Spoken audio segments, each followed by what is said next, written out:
अब आते हैं यूरिया साइकिल पे, that is the important one. ठीक है, so urea cycle also known as Krebs Henseleit cycle and ornithine cycle. तो ये तीनों भी नाम याद रखना है। यूरिया साइकिल मतलब ये Krebs Henseleit cycle, that is the ornithine cycle. ठीक है, now urea is the end product of protein metabolism. याद रखिए, प्रोटीन मेटाबॉलिज्म का एंड प्रोडक्ट क्या है? What is the end product of protein metabolism? So urea is the end product of protein metabolism. Urea cycle occurs in liver cells, यहाँ पे clearly आ गया है liver cells. ठीक है, सो यूरिया साइकिल कहाँ पे? तो लिवर सेल्स में, मतलब यूरिया का सिंथेसिस कहाँ पे होता है? लिवर में होता है। Okay, so now cycle explain करने से पहले मैं पहले ये जो पॉइंट्स है, ये पॉइंट्स मैं एक्सप्लेन करता हूँ एंड उसके बाद में हम लोग साइकिल पे जाएंगे। सो पॉइंट देखिए क्या है। First point, ammonia, carbon dioxide and phosphate are condense to form carbamoyl phosphate. ठीक है, तो पहली स्टेप क्या है? तो पहले स्टेप में ammonia, carbon dioxide and phosphate are condense to form carbamoyl phosphate and the enzyme involved is carbamoyl phosphate synthetase. Synthetase enzyme यहाँ पे आया है, सिंथेटेज। ठीक है, सो कल मैंने आपको सिंथेज और सिंथेटेज का डिफरेंस बताया था। ठीक है, सिंथेज कल जब हमने पहला स्टेप देखा था टीसीएस साइकिल में, तो वहां पे कौन सा एंजाइम है? वहां पे सिंथेज है, SYNTHASE, सिंथेज। और यहाँ पे सिंथेटेज एंजाइम है। तो मैंने आपको क्या डिफरेंस बताया था दोनों में, सिंथेज और सिंथेटेज में, याद है? सो सिंथेज और सिंथेटेज दोनों का फंक्शन एक ही है, लेकिन बेसिक डिफरेंस ये है, सिंथेज को एटीपी की जरूरत नहीं होती है। सिंथेज को एटीपी की जरूरत नहीं होती है, उसमें एटीपी एएमपी इन्वॉल्व नहीं रहते सिंथेज के समय। एंड सिंथेटेज अगर आता है तो उसमें एटीपी का या एएमपी का इन्वॉल्वमेंट आ जाता है। ठीक है, तो यहाँ पे जो पहली स्टेप है यह है carbamoyl phosphate synthetase, enzyme involve है एंड यहाँ पे कार्बामोइल फॉस्फेट बनता है। और ये जो स्टेप है यही रेट कंट्रोलिंग स्टेप है यूरिया साइकिल की। देन सेकंड स्टेप क्या है? So carbamoyl phosphate transferred to ornithine forms citrulline. So enzyme involve is ornithine transcarbamoylase. Enzyme कौन सा है? Ornithine trans कार्बामोइलेज। नाउ ये जो स्टेप 1 और स्टेप 2 है, ये स्टेप माइटोकॉन्ड्रिया में होती है। ठीक है, और फिर ये जो ऑर्निथिन, ये जो सिट्रुलिन है, ये सिट्रुलिन माइटोकॉन्ड्रिया से बाहर आ जाता है, साइटोप्लाज्म में आता है और आगे के सभी स्टेप्स साइटोप्लाज्म में होती है। तो देखिए steps 1 and 2 takes place in mitochondria. The citrulline form in the second step enters in cytoplasm. Okay, now आगे साइटोप्लाज्म में क्या होता है? तो citrulline condenses with aspartate to form argininosuccinate. So aspartate generated in mitochondria by transamination and transported into the cytosol. अब ये जो aspartate है, ये aspartate कहाँ से आ गया? aspartate कहाँ से आया?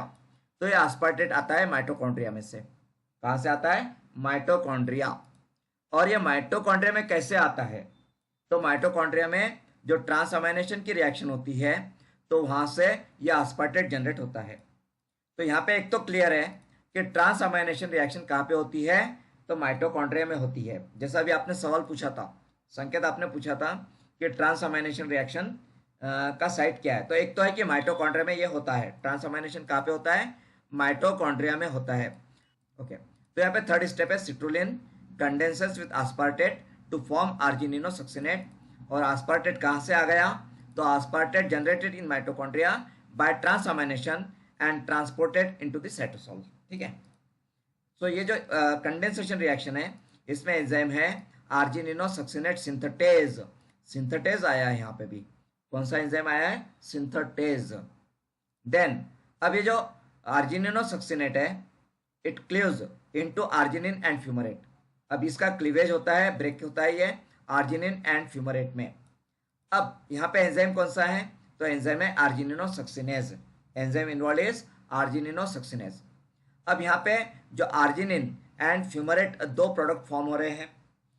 तो यहाँ से जो फ्यूमरेट है, ये फ्यूमरेट यहाँ से निकल जाता है और टीसीएस साइकिल में चला जाता है। कहाँ पे जाता है, टीसीएस साइकिल में, क्रेब्स साइकिल में जाता है। एंड जो आर्जिनिन है, ये आर्जिनिन कंटिन्यू होता है और आर्जिनिन से यूरिया बनता है। ओके, तो देखिए यहाँ पे argininosuccinate cleaved into arginine and fumarate. Fumarate किधर जाएगा, तो फ्यूमरेट टीसीएस साइकिल में चला जाएगा, क्रेब्स साइकिल में चला जाएगा फ्यूमरेट, और आर्जिनिन आर्जिनिन कन्वर्ट होगा यूरिया में।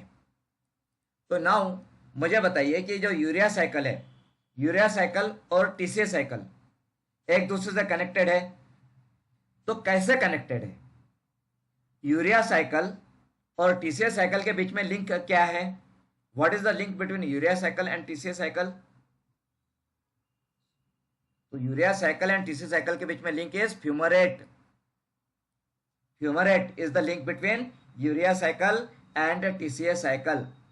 फ्यूमरेट जनरेट किस में हो रहा है, तो ये फ्यूमरेट यूरिया साइकिल में जनरेट हो रहा है, और ये जाता किधर है, तो ये टीसीएस साइकिल में जाता है। ठीक है, it will enter into TCS cycle and arginine जो है, आर्जिनिन कंटिन्यू होगा यूरिया में। Okay, then so step 5, finally arginine is cleaved into ornithine and urea, enzyme arginase. Then the fumarate generated can be converted to malate in the cytosol, and these intermediates can be further metabolized in the cytosol or transported into mitochondria for use in the citric acid cycle. ठीक है, तो यहाँ पे हम लोगों ने क्या study किया, यूरिया साइकिल। अब जो यूरिया साइकिल है, इसका ओवरऑल इक्वेशन क्या है, the overall equation of the urea cycle is, तो इसमें अमोनियम आयन है। या अमोनियम आयन कहाँ से आया है, तो डीअमाइनेशन रिएक्शन से अमोनियम आयन आया है, ट्रांस अमाइनेशन डीअमाइनेशन रिएक्शन से ammonium. Then carbon dioxide, carbon dioxide कहाँ से आ रहा है, तो कार्बन डाइऑक्साइड हमारे इससे भी आ सकता है, glycolysis, TCS cycle, TCS cycle में भी CO2 बनता है, तो अमोनियम आयन CO2। देन आस्पार्टेट, आस्पार्टेट कहाँ से आ गया, तो माइटोकॉन्ड्रिया में ट्रांस अमाइनेशन से आस्पार्टेट बनता है, तो माइटोकॉन्ड्रिया में ट्रांसअमाइनेशन से एस्पार्टेट आ गया। देन थ्राइस एटीपी इसमें इन्वॉल्व हो रहे हैं एंड 2 वाटर मॉलिक्यूल भी। तो यूरिया साइकिल में इनपुट क्या है, तो यूरिया साइकिल में इनपुट है ammonium ion plus carbon dioxide plus aspartate plus ATP plus water molecule.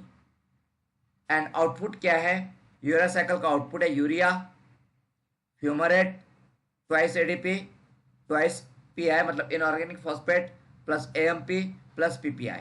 Okay, now urea cycle का साइकिल को हम डिस्कस कर लेते हैं। तो जो पॉइंट्स हमने स्टडी किया अभी, वही पॉइंट्स इसमें कंटिन्यू होंगे, रिपीट हो जाएगा। तो यहाँ पे माइटोकॉन्ड्रिया में प्रोसेस हो रही है। क्या होता है माइटोकॉन्ड्रिया में, देखिए, तो कार्बन डाइऑक्साइड, अमोनियम आयन और वाटर कंडेंस होते हैं। एंजाइम है कार्बामाइल फॉस्फेट सिंथेटेज, सिंथेटेज आया मतलब यहाँ पे एटीपी का कंजम्पशन हो गया, यहाँ पे ट्वाइस एटीपी यूज होंगे एंड ट्वाइस एटीपी का कन्वर्जन मतलब फॉस्फेट यहाँ पे दिया जाएगा एंड एटीपी का conversion ADP plus pi plus 3 hydrogen ions में हो जाएगा। तो यहाँ पे CO2 NH4H2O से कार्बामाइल फॉस्फेट बनेगा। ना ये जो कार्बामाइल फॉस्फेट है, ये ऑर्निथिन के साथ में कंडेंस होगा, कंबाइन हो जाएगा। एंजाइम है ऑर्निथिन ट्रांस कार्बामाइलेज, और यहाँ से इस रिएक्शन में इस स्टेप पे इनऑर्गेनिक फॉस्फेट बाहर निकल जाएगा और सिट्रोलिन फॉर्म होगा। अब ये जो कार्बामाइल फॉस्फेट और सिट्रोलिन है, इसका फॉर्मेशन माइटोकॉन्ड्रिया में हुआ है। माइटोकॉन्ड्रिया से सिट्रोलिन बाहर आएगा, साइटोप्लाज्म में आ जाएगा। साइटोप्लाज्म में सिट्रोलिन जो है वो आस्पार्टेट के साथ में कंबाइन हो जाएगा। ये आस्पार्टेट कहाँ से आता है, तो ये आस्पार्टेट भी माइटोकॉन्ड्रिया से आता है। माइटोकॉन्ड्रिया में आस्पार्टेट कैसे बनता है, तो ट्रांस अमाइनेशन रिएक्शन से आस्पार्टेट बनता है। नाउ ये आस्पार्टेट सिट्रोलिन के साथ कंबाइन होगा। एंजाइम कौन सा है, आर्जिनिनोसक्सिनेट सिंथेटेज एंजाइम है। सिंथेटेज एंजाइम आ गया मतलब एटीपी आ गया, तो एटीपी का कन्वर्जन एएमपी और पीपीआई में हो गया यहाँ पे। अब ये आस्पार्टेट है, आस्पार्टेट का कन्वर्जन यहाँ पे आर्जिनिनोसक्सिनेट में हो गया। अब ये आर्जिनिनोसक्सिनेट है, तो इसके ऊपर आर्जिनो सक्सिनेज एंजाइम एक्ट करेगा और आर्जिनो सक्सिनेज एंजाइम आर्जिनिनो सक्सिनेट को क्लीवेज कर देगा, ब्रेक कर देगा और आर्जिनिनो सक्सिनेट से आर्जिनिन और फ्यूमेरेट बनेगा। नाउ ये जो फ्यूमेरेट है, ये फ्यूमेरेट आगे जाके एल मैलेट में कन्वर्ट होगा और वो एल मैलेट आगे जाके टीसीएस साइकिल में कंटिन्यू हो जाएगा। और ये जो आर्जिनिन है यहाँ पे, ये आर्जिनिन ब्रेक होगा यूरिया में और ऑर्निथिन में। और कैसे ब्रेक होगा, तो एंजाइम आर्जिनेज एंजाइम इस रिएक्शन को कैटालाइज करता है, वाटर मॉलिक्यूल इससे कंबाइन होता है, यहाँ पे आर्जिनिन का हाइड्रोलिसिस हो जाएगा, ब्रेक हो जाएगा आर्जिनिन और यूरिया और ऑर्निथिन अलग हो जाएगा। और यूरिया जो है वो किडनी की तरफ चला जाएगा, यूरिन में चला जाएगा और ऑर्निथिन जो है वो इस साइकिल में कंटिन्यू हो जाएगा। ठीक है, तो this is the urea cycle. Okay, तो यूरिया साइकिल इसका लोकेशन क्या है, साइट क्या है, तो यूरिया साइकिल लिवर में होता है। ठीक है, ओके, तो यहाँ पे हमने यूरिया साइकिल को कवर किया। तो यहाँ पे ये जो प्रोटीन चैप्टर है, प्रोटीन एंड प्रोटीन मेटाबॉलिज्म, तो इसके इंपॉर्टेंट पॉइंट जो है, की पॉइंट जो है वो हमने कवर कर लिया है। नाउ